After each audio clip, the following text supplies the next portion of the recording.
Most of the time on this show, we've been bringing you stories of Kenyans working or doing business abroad.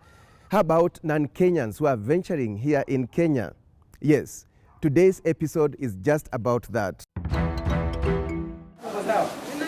Mama Ashanti. How this Nigerian couple has teamed up with two other West African families to bring the taste of West Africa to Kenya. These yams are not found in East Africa. Really? These are West African yams. On Kenya to the World, governments have done what they need to do. Kenya and Ghana boost trade between the two countries. And on My Magical Kenya, why mangrove forests are key to the tourism sector. Yeah. Karibu. Asante. How are you, sir? Cool. You're most welcome. Yeah. All right. Hawas and Afum have just begun their day, and today I'm their special guest, eager to hear their daring abroad story. And they begin by showing me around. So this is Eco Lounge. It's also soundproof. And then it's a little bit different from the other sitting areas that we'll show you shortly. Let me show you the rest of it. Okay. So it's dimly lit. Nice. Okay, so this brings us to the outside seating areas, which is, I would say, people's most favorite in Ashanti. Okay. Outside. Now, we call this space the fine dining space. I'd like to show you the playground.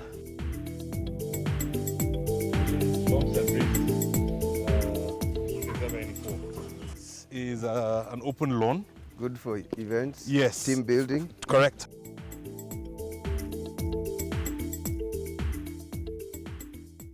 After touring the various facilities at the restaurant, next is the kitchen.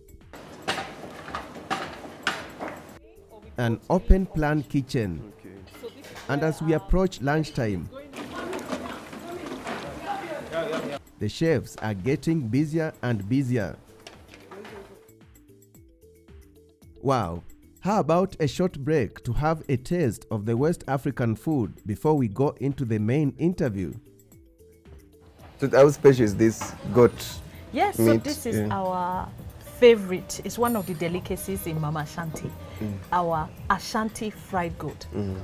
The thing that makes this unique are the spices that we use in it. It may just be like fried goat from anywhere, but this one is special because we put in some of our Ashanti spices all the way from West Africa. From West Africa. Yeah. Then you have the yam.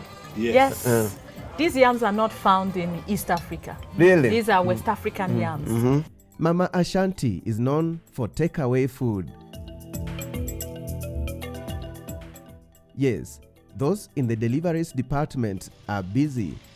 The department became more vibrant following the COVID-19 pandemic. COVID was a big shock, I think, for us in Mama Ashanti as well as the whole world. It came suddenly and very quickly. Before we knew what was happening, last year, around March, we found that we actually had to shut down because the situation was such that today you wouldn't even know what is coming tomorrow. And so by the third week of March, we had to make a decision to shut down the premises and let go of most of Mama Ashanti staff.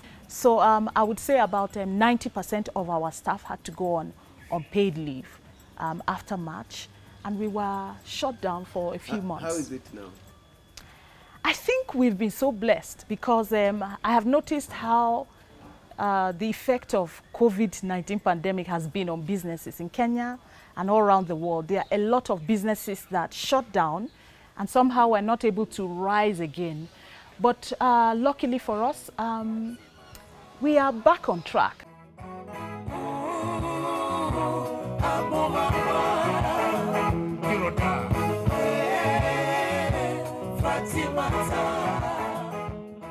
As indicated earlier, Mama Ashanti is owned by 3 families from West Africa. I'm the founding partner. I these days focus an awful lot on finance, being my background. So who are the other partners? Other partners are first and foremost my wife, who's an equal partner with me. There is Akwamoa Boteng, who we call Nana Kwame. He's the operating partner who happens to spend most of his time here on a day-to-day basis. He's not around at the moment, he's out of the country. And then there's a company called BlackRock Limited. And BlackRock Limited brings in another family, the Sn2s. That's Chris and Nina Sn2. Explain to us, is this a Ghanaian, Nigerian restaurant? What is it? $1 million question, and thank you for asking that. Let me take a step back and introduce you to the origins, and it will answer that question, I think, quite well. When we were in Uganda, because we lived in Uganda for 2 years before moving here, my wife and I were invited to have lunch at what was then Mama Ashanti in Uganda. In Uganda? Correct. By a group of other friends of ours, Nigerian friends of ours. And we went along, you know, we had a meal, and it was fantastic, it was outstanding. And our partner, Nana Kwame, who I mentioned earlier, was running the restaurant at the time in Kampala. So we fell in love with the place, and we would frequent it very often from time to time. We moved here in January of 2011, like I said, and we looked out for a similar thing. We were directed to a few places, and we found some places offering Nigerian food. The food experience itself was not consistent, so we found that there were a number of people in a similar situation, other Nigerians, other Ghanaians who were fraternizing with, who wanted a good place to eat West African meals, but there wasn't any. One period that I was in Uganda, I went and saw Nana, the partner, spoke with him about the opportunity to open up here, and he said, Hawas, I think Kenya is a large market, and you know, I'd love to partner with you. So we realized rather quickly it was not going to be a Nigerian restaurant, it was not going to be a Ghanaian restaurant. It needed to appeal to as many people as possible, and we felt that West Africa was the group that we should focus on. And in a summary, Hawas, give us also the strength of the other directors, because in any business, then you pull together all your strength. I'll start with Nana Kwame. He had run Mama Ashanti in Uganda for about 7 or 8 years before we met up with him. So he was a businessman himself. He's not an armchair operator. He doesn't sit back. He's center forward. If he was here, he would be running around in the kitchen at the moment. He's on top of the menu items, the food preparation. He's very, very hands-on. Next is BlackRock. BlackRock has been an investor in a number of outlets, I believe, in Kenya, even before we interacted, and subsequently as well. So Chris and Nina bring a lot of experience in terms of things they've done within the Kenyan market, in a similar sector of the industry, what has worked properly, what hasn't worked properly. So there is experience which they bring from the industry specific to Kenya, which is where we're operating in now, which is very, very relevant. Then there's my wife. My wife is a lawyer called to the Nigerian bar 15, 16 years ago. She has been instrumental with helping us get systems in place, giving the place a structure, removing the randomness from things. We have a number of contracts which we go into with service providers and the like, which she oversees. And she manages our HR as well. And then there's me. Mama Ashanti kept me up at night to begin with, at least Mama Ashanti for Kenya. So I gave birth to the vision, to the dream itself. And my role has been largely the finance, the accounting, making sure that our relationship with the regulators here, the KRAs, the catering authority, and so on and so forth, is properly managed by being compliant. Wow, great insights there, quite inspiring. And we are not yet done with Mama Ashanti's story. Let's shift gears for a moment. And some time back, I had a one-on-one interview with Kenya's High Commissioner to Ghana about bilateral relations between the two countries. Take a look.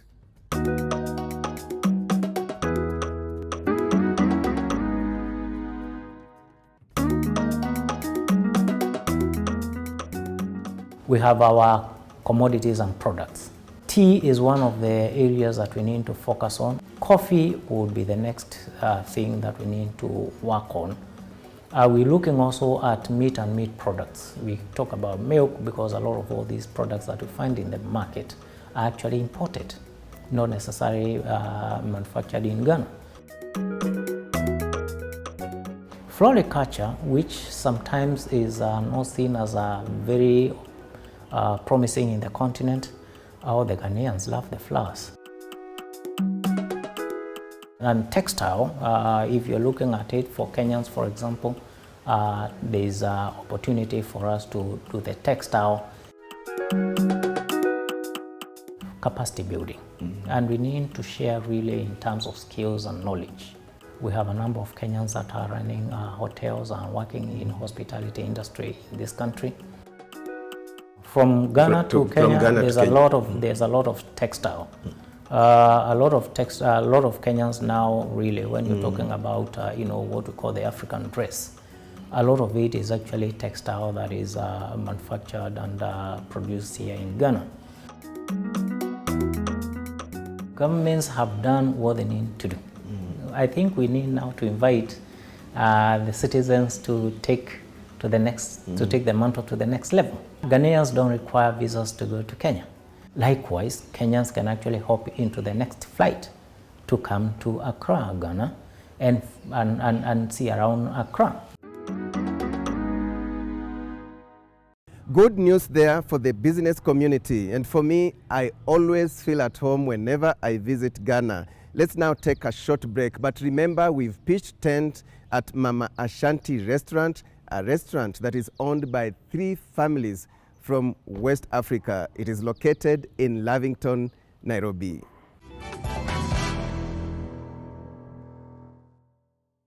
Welcome back, and we are glad you are still with us. Today we've pitched tent at Mama Ashanti restaurant, a restaurant that is owned by 3 families from West Africa who dared put their skills together, their financial resources together to bring the taste of West Africa to Kenya. What makes Mama Ashanti cuisine stand out in Kenya, or in East Africa, I would say, is the authenticity.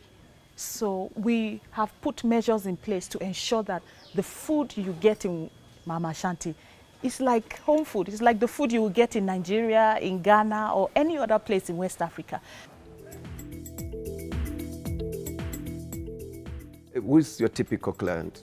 Our typical client, surprisingly or otherwise, is Kenyan.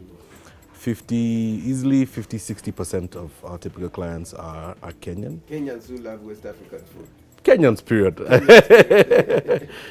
Some come for the food, some come for the drink, some come for the ambience, but they come. Then we have the West Africans. That's probably another 25%, another maybe 30%. And then you have other Wazungus.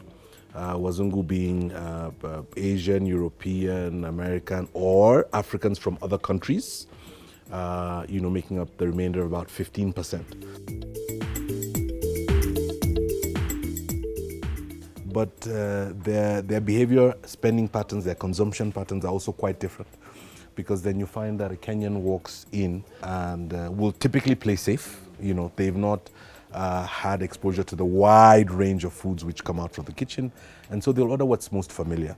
Jollof rice is typical. Everyone knows about jollof rice. Our fried plantain is very popular. Once people try it, they fall in love. Plantain is a large sweet banana, which is very tasty for the uninitiated. The West African will be far more adventurous. They already know what they want before they arrive. So they will tell you, without looking at the menu, I want so-and-so. And then you have the last group, who are now Wazungu from wherever. And they are a bit more experimental, I would say. They would also eat less, far less than the typical West African, and will accompany that, with a glass of wine or whatever else. Most of the staff members here are Kenyans. Currently in the kitchen, we have 1 West African staff that is employed in the kitchen. So all the meals are prepared predominantly by Kenyans who have been trained over the years, and they have learned to do it just the way we do it back home. I think that is amazing.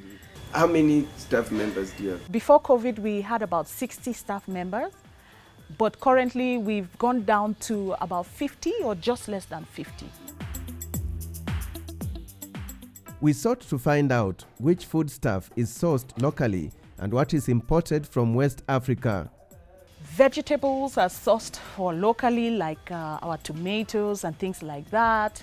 And then we also have our kale, some people call it spinach. We source it from here.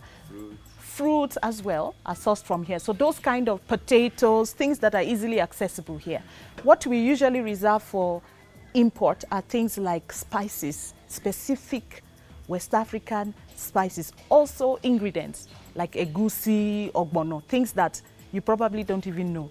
Yeah. What is egusi? Egusi is pumpkin seed. It's a variety of pumpkin, and it's the peeled seed. And what we use it for is to make what we call soup. You know, in West Africa, when we say soup, it's not like the muzungu soup. It's actually what you eat with ugali or what we call swallows. Yeah. The cuisine may be West African, yes, but there are so many similarities between West and East Africa.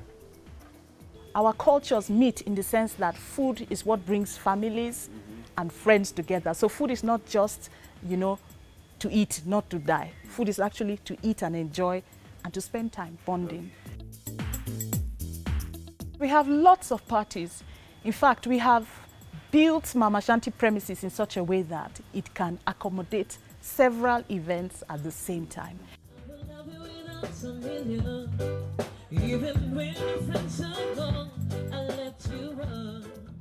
Mama Ashanti, what we have tried to create here is not just a place that provides West African food, but to give a little taste and feel of West Africa when you're here.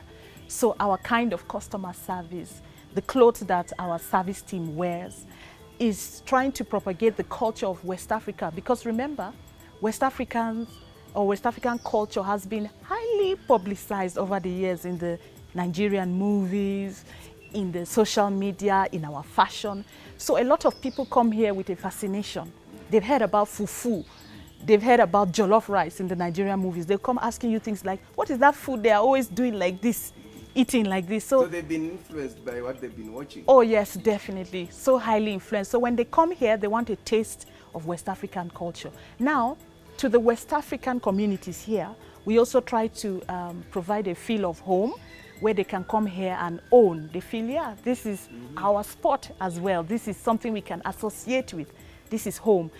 All said and done, you may be asking, is it the restaurant business that brought Mr. and Mrs. Mata to Kenya? No. First, it was employment.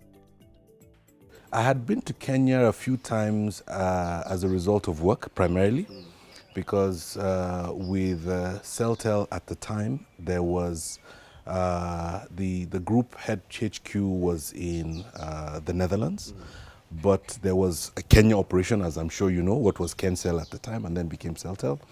And then eventually when the company evolved and became Zain had also a hub where a small group of professionals operated from Kenya, despite the corporate headquarters being in Bahrain at the time. So I had visited Kenya a couple of times as a result of work, coming for meetings, coming for conferences. My wife and I, along with our kids, moved here in January of 2011. As we wind up, Hawass emphasizes that like any other business, theirs has not been that easy. Many startups close in the first 3 years of operation, and we're fortunate to have gotten through that. But it was tough when it started, and the first thing that dries up in business, especially startups, is cash. You are over optimistic on your business plan, and you underestimate your cash need. You think people will walk in and give you money the same way you've planned it out on Excel. No, when reality kicks in, the variables are many, you can't foresee all of them. And so a number of times in the first 3 years of operation, it got pretty close to saying, we can't keep up with this, because you have bills to pay and you have an empty bank account. There is no money to pay them, and you wonder what's going on. Nevertheless, Mama Ashanti is a dream come true. We are also currently setting up another branch in Karen, in the Waterfront Mall. So eventually you're going to be hearing Mama Ashanti all over Africa. We want it to be a household name for West African cuisine. Wow, only if Africa could be one. And the moral of that story is unity can literally move mountains. Time now for our last segment of the show, My Magical Kenya. And after my recent tour of the coast, I sought to find out why are mangroves so important to Kenya's tourism sector? Take a look.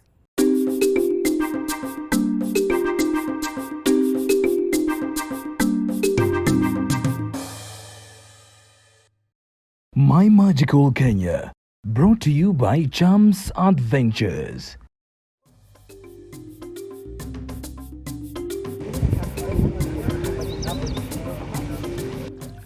Hello. Hi there. How was the ride? There are a range of activities that you can explore in Watamu.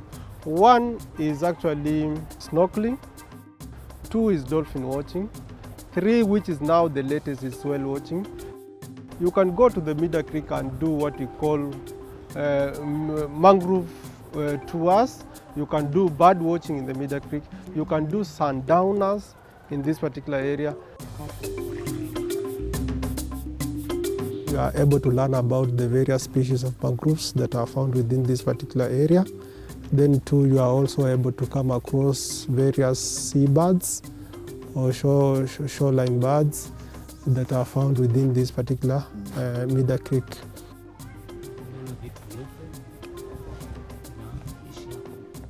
Mangrove forests play an important role in marine conservation, one of the best nurseries of fish, and the 2, they play a vital role in actually purification of the air.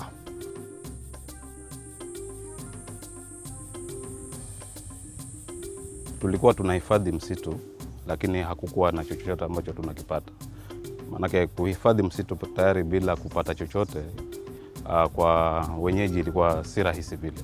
Lakini tukabuni hii mbinu ya kuanzisha biashara badala ndani ya msitu, ili hali tukihifadhi ndio tupate chochote kile ambacho tunaweza kujikimu kimaisha. The local communities also utilize the mangroves for medicine, beekeeping, and the extraction of some timber for building houses.